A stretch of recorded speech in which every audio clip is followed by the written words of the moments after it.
සුබ දවසක් හැමෝටම. අද මම ෆ්‍රොක් එකක් මහගන්නේ කොහොමද කියලා ඔයගොල්ලන්ට කියලා දෙන්න යන්නේ.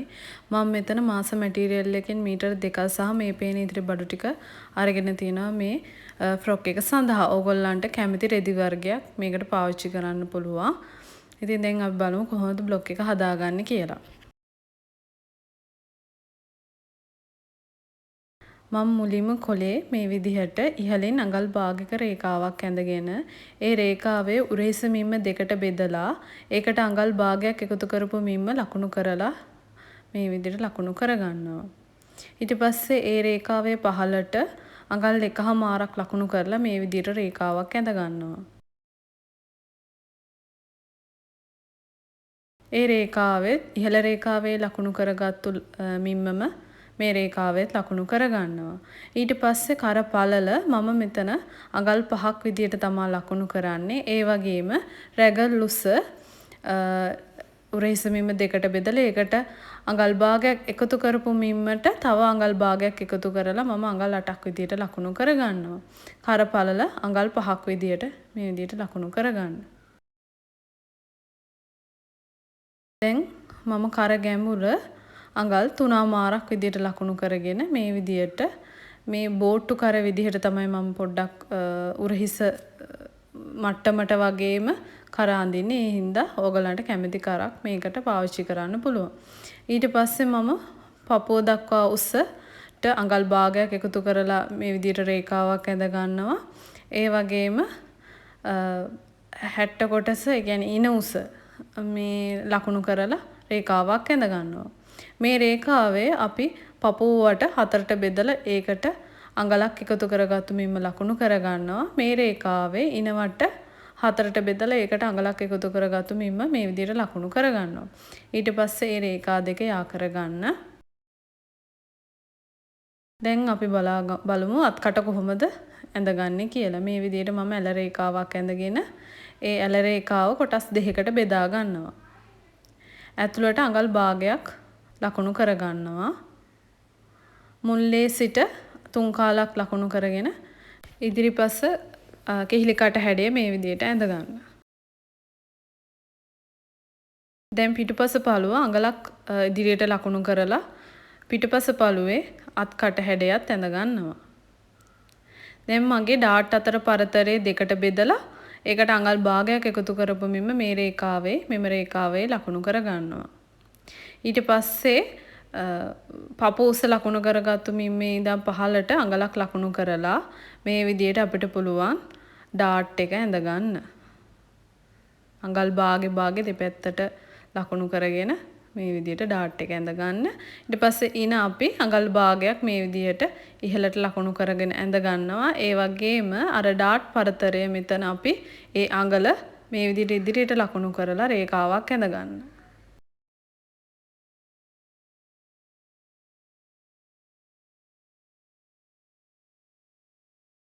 දැන් අපි බ්ලොක් එක කපා ගනිමු.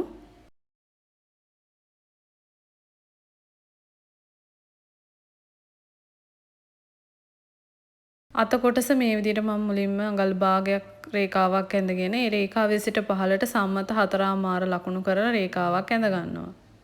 ඒ රේඛාවේ අපි කිහිලි කට මම බ්ලොක් එකේ මැනගත්තා. ඒ මැනගත්ත ප්‍රමාණය මම මේ විදිහට ලකුණු කරගන්නවා. ඊට පස්සේ මම ඒ මිම්මම පහළටත් ලකුණු කරගන්නවා. දැන් මම උස අතේ උසට අඟලක් එකතු කරලා රේඛාවක් ඇඳ ගන්නවා. ඊට පස්සේ මේ විදිහට ඇල රේඛාවක් ඇඳ ගන්න.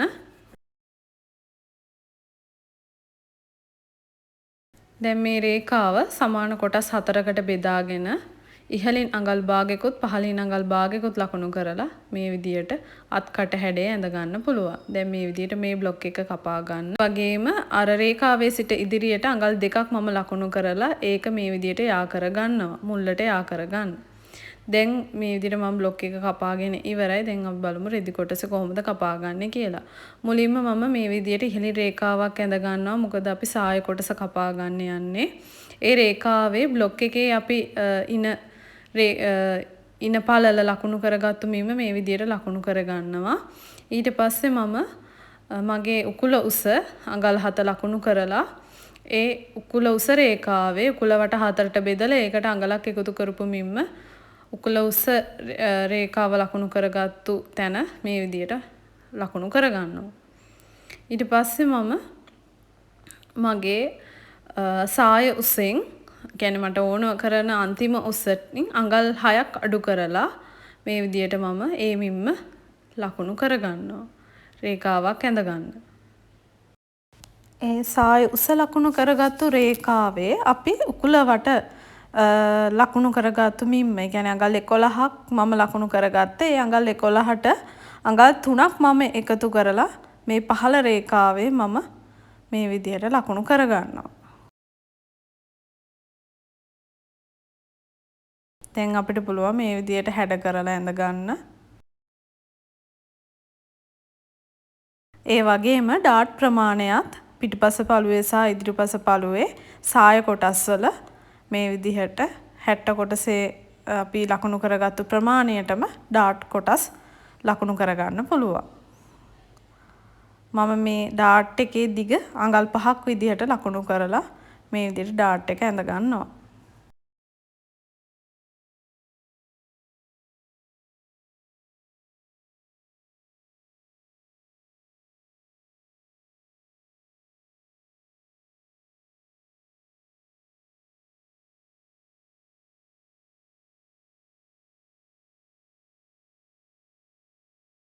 ඩාට් ප්‍රමාණය මේ විදිහට මම කට් මාක් එකක් දා ගන්නවා. දැන් අපිට පුළුවන් පිටිපස පළුව සහ ඉදිරිපස පළුව බ්ලොක් එක නැම්ම පැත්තට තියලා කපා ගන්න.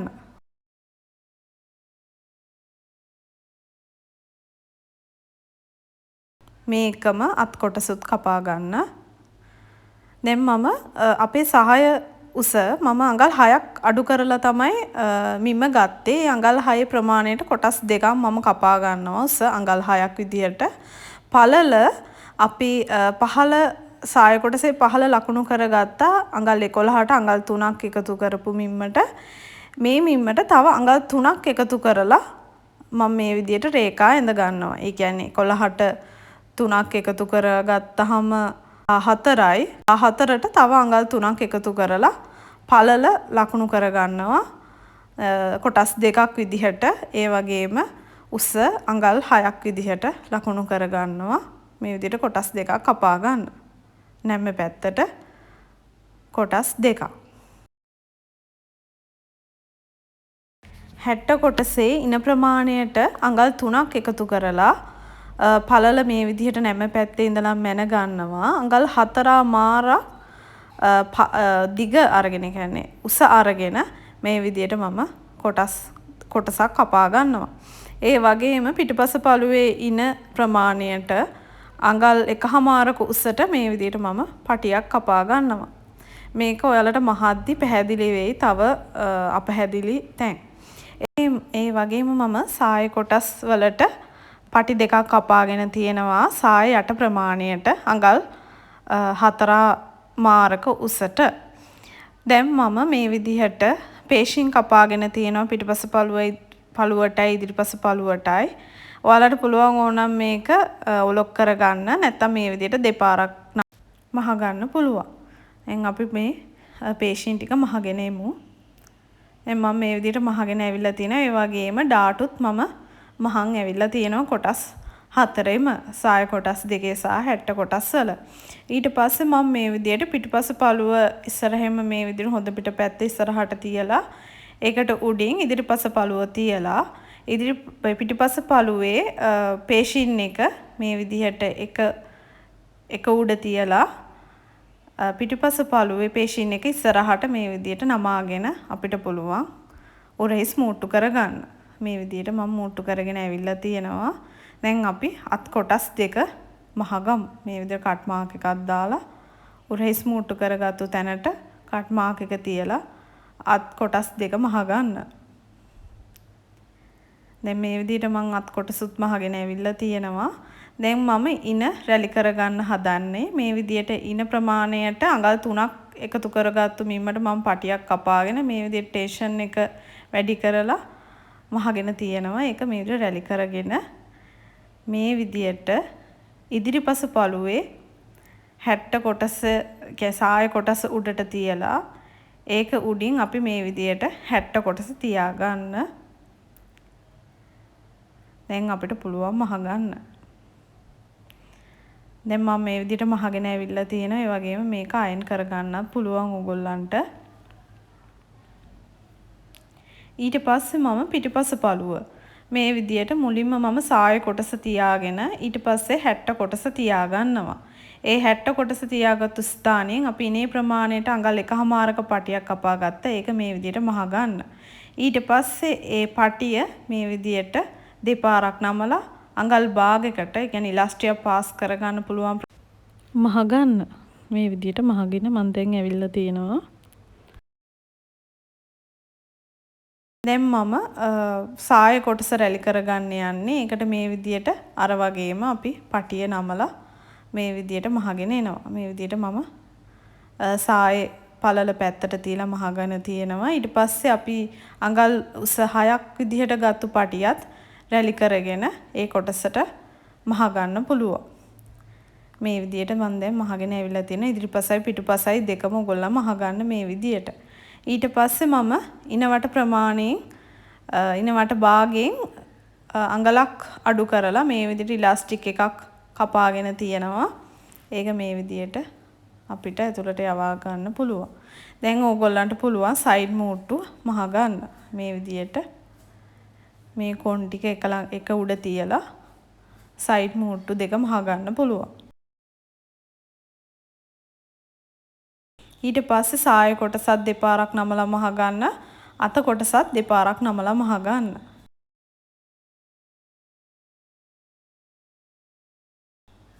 දැන් මම මේ විදියට මහගෙන ඇවිල්ලා තියෙනවා. ඔයගොල්ලන්ට පේනවා ඇති මම කොටස් ගොඩක් රැලි ගත්තා. එතකොට ඔයගොල්ලන්ට දැන් පැහැදිලිව මම හිතනවා පේනවා ඇති. ඉන්නටත් අපි රැලි පටියක් දාගෙන තිනවා. ඒ වගේම පිටිපස්සට මේ වගේ ඉලාස්ටික් එකක් අල්ලගෙන තියෙනවා. සායේ මැද හරිය කියන්නේ මැද හරියෙන් නෙමෙයි අගට වෙන්න මේ විදියට රැලි පිටිපස්ස පළුවටයි ඉදිරිපස්ස පළුවටයි අල්ලගෙන තියෙනවා. ඉතින් මේ වගේ වීඩියෝස් බලන්න දිගටම subscribe කරලා තියාගන්න. thank you.